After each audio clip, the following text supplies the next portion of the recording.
Mom's knife slid through the Thanksgiving turkey like she'd practiced this moment her whole life. The dining room glowed gold from the chandelier, warm light dancing off polished silver and crystal glasses. It should have been a perfect family scene, the kind people use as holiday cards. But when Mom lifted her eyes to mine, the warmth in the room cracked. She wore that familiar smile, the one stretched too thin, the one only a mother who has judged you for years can perfect. I didn't know yet that a single sentence was about to split my family down the middle. All I felt was the pressure of her gaze, the hush as she prepared to speak, the quiet before a storm no one else seemed to sense. One breath, I remember thinking, just one breath before she ruined something. And then she did. But before the words came, before the cruelty could land, I sat there in that glowing room pretending we were still a family, pretending I still belonged, pretending that tonight wouldn't hurt the way every holiday somehow did. My name is Luna, and if you saw us from the outside, you'd think we were picture perfect. Old money. A White House in Eden Prairie passed through generations. A mother who polished our family name like an heirloom. A sister who glowed like an angel in every pastel sweater. A nephew who giggled at all the right moments. The kind of people who never raised their voices in public because appearances were oxygen. We needed them to breathe. But perfection is a costume, and I'd spent most of my life choking inside it. I became an accountant for the same reason some people run into burning buildings, to survive what they grew up in. Numbers made sense, patterns told the truth. Logic didn't twist itself into knots just to keep up appearances. I needed that kind of order after everything fell apart 2 years ago. The miscarriage changed me, but it changed my mother more. The morning it happened, she sat beside my hospital bed, whispering prayers, squeezing my hand. She looked like a grieving mother comforting her wounded daughter. But later that night, when she thought I was asleep, I saw her expression slip. Something flickered across her face. Relief. Not sadness, not worry. Relief. As if fate had spared her from a stain on her bloodline. After that, she couldn't look at me without seeing the child I didn't carry. Elise, my older sister, became the new center of gravity. Mom orbited her like she held the sun in her hands. And little Leo, he was the family's prized continuation, their golden boy, their proof of purity. Driving to the Thanksgiving dinner that night, snow slid across my windshield like thin whispers. Warnings, maybe. Minnesota winters quiet everything, Ethan liked to say. He wasn't with me this year. Business trip. A fact Mom interpreted as proof my marriage was failing. As I pulled into the long driveway, a heaviness settled in my chest. I didn't have a name for it yet. But I would very soon. Inside, the house smelled like cinnamon, roasted herbs, and the kind of perfection my mother curated like an art form. Relatives buzzed from room to room, wine glasses in hand, laughter echoing against polished floors. Elise drifted gracefully among them, soft curls bouncing, pastel sweater immaculate, Leo perched on her hip like a badge of honor. She looked like the daughter every mother prayed for, or at least the one my mother prayed for. Everyone acted like tonight was just another holiday, another performance in the family play. But something in me knew it wouldn't stay that way. The dining room looked like a magazine spread, linen napkins folded into sharp triangles, candles flickering in silver holders, dishes arranged like they were posing for photos. And at the head of the table stood Mom, Marjorie, framed by the chandelier like she'd rehearsed the moment for an audience. I took my seat across from Elise. She gently smoothed Leo's hair, whispering something that made him giggle. She didn't look at me. She never did unless Mom was watching. Then the room shifted. Mom lifted the carving knife. Her annual ritual. Her one-woman performance. A moment she believed belonged only to the right kind of woman, the one who fit her vision of legacy. I used to imagine she'd hand that honor to me someday. I don't imagine that anymore. A hush fell. You could hear the candle flames flicker. Mom pressed the knife into the turkey with a slow, deliberate motion. Her smile widened as if she were savoring the moment. And then, with the same warm tone she used for blessings and good news, she spoke. "I'm grateful for our family," she said, letting her gaze slide from person to person before landing directly on me.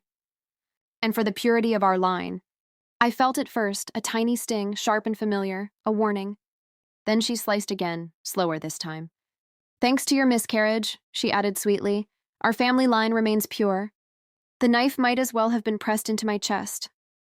The room froze. And then it broke. Laughter erupted. Not nervous laughter, not confused laughter. Real laughter. Forks clinked. Someone snorted. Aunt Dora slapped her knee like she'd heard the joke of the century. Cousin Jenny whispered, "Bless her heart," the way women do when they mean the opposite. My throat burned. My hands felt numb. The grooves on my plate blurred as tears threatened but didn't fall. I didn't need to look up to feel their eyes on me.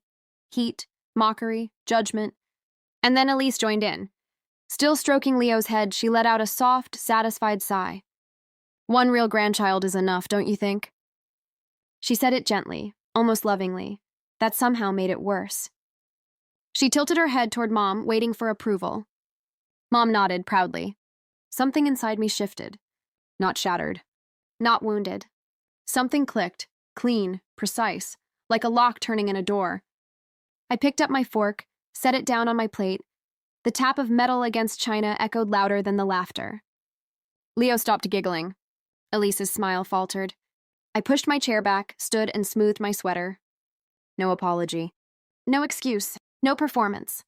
Mom blinked, confused. Luna, sit down. We're praying next. Her voice sounded far away, like it was coming through water. I looked at her, really looked, and saw it clearly for the first time. She had never wanted me to belong. Not unless I fit her definition of purity. And without a word, I turned and walked out. They thought I was retreating. But what I was doing was beginning. The house was unusually quiet when I woke up the next morning. No clattering pans, no muffled arguments, no fake cheerful humming from my mother pretending everything was fine. Just silence. The kind that feels staged. The kind that tells you people have already decided something about you. When I walked into the kitchen, both my parents were sitting at the table like they were waiting for a meeting to start. 2 cups of tea, untouched, a printed paper between them. My stomach tightened. My father didn't look up. My mother did, but only with that disappointed, dramatic sigh she used whenever she was about to guilt-trip me. We talked, she said. Those 2 words were never good news. I stayed standing. About what? My father slid the paper across the table with 2 fingers, like he didn't want to touch it any more than necessary. Your attitude. I blinked. My what? He leaned back, folding his arms. You think you can talk to us however you want just because you have a degree now? A cold laugh slipped out of me. I didn't mean to, but it was either that or scream. I literally asked for a moment to enjoy my graduation. That's it. My mother's eyes hardened. And you made your nephew cry. What? I almost choked. He humiliated me in front of everyone. He's a child, my mother said sharply. You embarrassed him by walking out. I stared at them, realizing with sickening clarity that they had rewritten the entire event in their heads. My nephew wasn't the one who laughed at me. They were. But somehow, I was the villain. Again. My father tapped the paper. We made a list. A list. Like I was a malfunctioning machine they were troubleshooting. I finally sat down, more out of shock than obedience. I skimmed the paper. It had bullets, numbered points, paragraphs. Examples of Daisy's disrespect over the years. My hands went numb. They had actually documented my faults. Things like, rolled her eyes at age 14, didn't come home from college every weekend, didn't give enough money for groceries last month, forgot to wish her cousin on his engagement, talks back when corrected. None of these were crimes. Some weren't even true. I looked up at them. This is insane. You will follow some new expectations, my father said, ignoring my reaction. You live in our house. You will respect our decisions. My chest tightened. I pay rent. A token rent, he corrected. You think you're independent because of a few degrees and a job? You're still under this roof. It hit me then. This wasn't about a cake or a graduation or a nephew's cruelty. This was about control. They felt it slipping the moment I walked onto that stage and took my diploma with my own name on it. My independence threatened them more than anything else ever had. My mother folded her hands like she was offering me a deal. If you want peace in this family, you follow the list. For the first time in my life, I didn't say yes, and that terrified them. I didn't sleep that night. I lay awake staring at the ceiling, feeling the weight of that absurd list pressing on my chest. Every bullet point burned itself into my memory. Every accusation replayed like a bad joke with no punchline. Disrespectful, ungrateful, difficult. Words I'd heard my whole life. Words they threw at me so often that part of me started to believe them. But now, they felt hollow, because deep down I knew something had shifted. The next morning, I got ready for work quietly, hoping to avoid another staged intervention. But when I stepped into the kitchen, my parents were already waiting again. This time with breakfast plates set neatly, as if pretending nothing happened would erase everything. My mother smiled too sweetly. "Sit, eat before you go." I hesitated. Their sudden niceness felt like bait. My father cleared his throat. "We decided to help you, to guide you. We don't want conflicts before you start your professional life." There it was again. Control disguised as care. I sat down slowly, not touching the food. "I need to talk." My mother tensed immediately. "About what now?" "The list. Yesterday. Everything." My father opened the newspaper like he had already checked out of the conversation. "We said what we said. It's settled." I inhaled sharply. "It's not settled. I'm not following your rules." The newspaper froze midair. My mother blinked. "What did you say?" "I'm not following your list," I repeated louder this time. "It's unreasonable and humiliating, and I'm not doing it." The shift in the room was immediate. My father slowly lowered the newspaper, his jaw tightening. "Daisy, be careful." "Careful?" I laughed bitterly. "For saying I won't be controlled?" My mother slammed her hand on the table. "We are your parents. You don't talk to us like that." I stood up. "Then stop talking to me like I'm a child." Her face twisted. "We gave you everything." "And took everything whenever it suited you," I shot back. "My time, my money, my peace." "Enough!" my father thundered. "But once the dam breaks, you can't unbreak it." I kept going, voice shaking, but steady. "You humiliated me at my graduation. You laughed when I was being bullied by a child. And instead of apologizing, you made a list of everything you think is wrong with me." My mother crossed her arms. "You're being dramatic." "I'm done," I whispered. "I'm done pretending this is normal." My father stood up, towering over me like he always did when he wanted to intimidate me. "If you can't follow our rules, maybe you shouldn't live here." The words were meant to scare me, but for the first time ever, they didn't. I picked up my bag. Maybe I shouldn't. My mother's face paled. She hadn't expected that. They both thought I'd break. They thought guilt would pull me back, like always. But something inside me had snapped clean. And it wasn't fear. It was freedom. As I walked out of the house, my father yelled after me, "Don't you dare walk out that door." But I did. And the door slammed behind me with a finality that echoed through my bones. I didn't know where I was going yet. But I knew one thing. I wasn't going back. When I stepped out of that house, the morning air felt different. Colder, sharper, but also freeing. Like I could finally breathe after years of inhaling only what my parents allowed. I didn't go to work that day. Instead, I sat in a small park a few streets away, clutching my phone, replaying everything in my head. The cake, the laughter, the list, the threats. It all swirled together until it wasn't just one incident anymore. It was a lifetime. A lifetime of being told I owed them. A lifetime of shrinking myself to keep the peace. A lifetime of guilt disguised as love.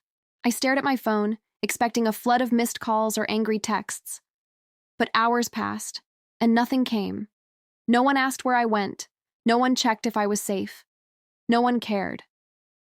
The silence was louder than the shouting ever was. By noon, I made a decision. I wasn't going to wait for their apology. I wasn't going to crawl back. I was going to move forward, alone if I had to. I booked a small studio apartment near my workplace. It wasn't fancy. Just a single room, a cheap wooden floor, and a window that stuck whenever you tried to open it. But it was mine. Every corner, every inch.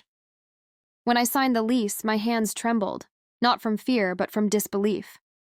So this is what independence feels like. Over the next few days, word got around the family that I had run away. Suddenly, the texts started.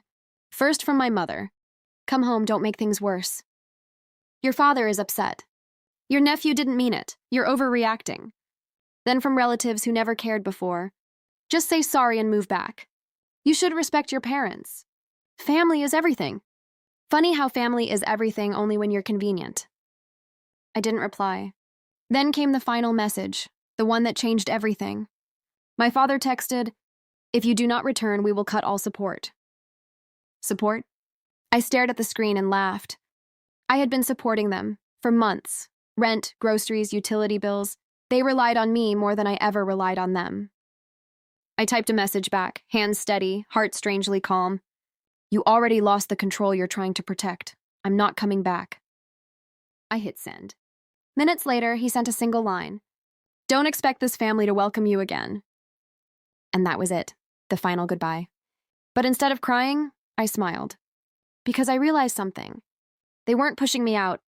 They were freeing me. A week later, I attended a small celebration at my new workplace. My manager handed me a framed certificate for completing a major project. My team clapped. Someone lit a tiny cake with a sparkler on top. No one laughed at me. No one mocked me. No one told me to eat off the ground. For the first time in my life, a special moment stayed special. And in that moment, I understood, family isn't who you're born to. Family is who doesn't laugh when your cake hits the floor. Family is who stands beside you, not above you. My old home had lost me. I hadn't lost anything. I walked back to my studio that night, the window still stuck, the room still plain, but it felt like a palace compared to the house I left behind. Because this time, the peace was real. And the freedom? Mine.